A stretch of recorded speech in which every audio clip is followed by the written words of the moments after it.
Today we are privileged to have a man who is actually not only a top bureaucrat and influential decision maker in India, but as Chief Executive Officer of NITI Aayog, is a close advisor of Prime Minister Narendra Modi as well. So Amitabh Kant is here to receiving New Zealand Prime Minister Sir Edmund Hillary Fellowship for 2017. So many congratulations from our readers. Thank you. Thank you. Great pleasure. Sir, our main question is that as Chief Executive Officer of NITI Aayog, can you tell us a little bit more about what this Aayog is doing recently? So this is a national institution for transforming India. It is a successor to the Planning Commission. Planning Commission used to have a 5-year plan. They've been done away with. Now we'll have a 15-year vision document, a 7-year strategy, and a 3-year action plan.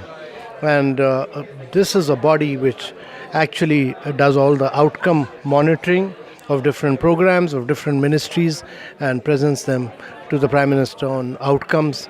This is the first time the country has moved from inputs to outcome. It is also a body which initiates several transformative measures, such as driving the digital payment movement and many, many more things in the country. Definitely. NITI Aayog has created two team institutions like Team India and Knowledge and Innovations team actually. So as a part of Knowledge and Innovation Initiative, do you foresee partnering with the vibrant Indian diaspora in New Zealand and harnessing their energy in India's growth story? Yes, of course. The Indian diaspora is very, very vibrant, very energetic. The Prime Minister himself has traveled around the world to build a partnership with the diaspora and taken it forward. And the NITI Aayog will be very delighted to work with all diaspora across the world.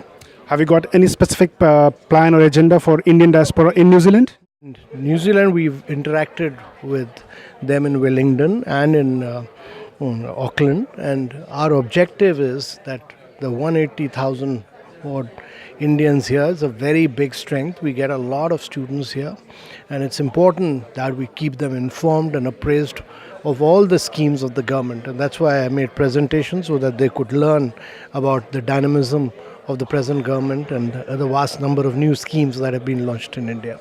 Prime Minister Modi has not been here. He missed New Zealand last time when he was in this part of the world. So when is Prime Minister Modi coming here?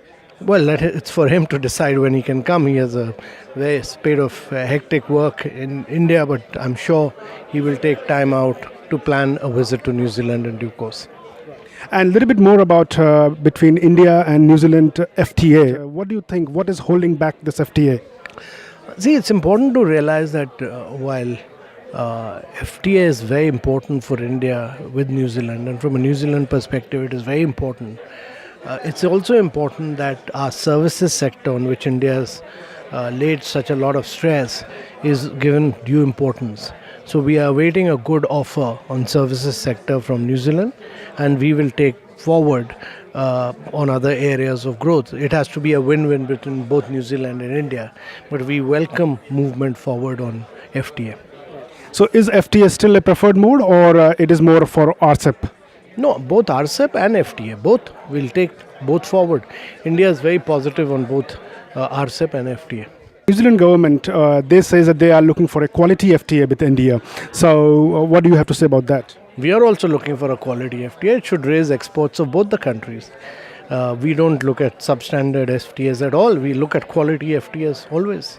Any 3 reasons that is holding this FTA back? No, there are no major reasons. It's a reason of services being given greater focus from New Zealand side, and they want access on agriculture products, which is being discussed, and we'll take it forward. I think we need several rounds of meetings before that.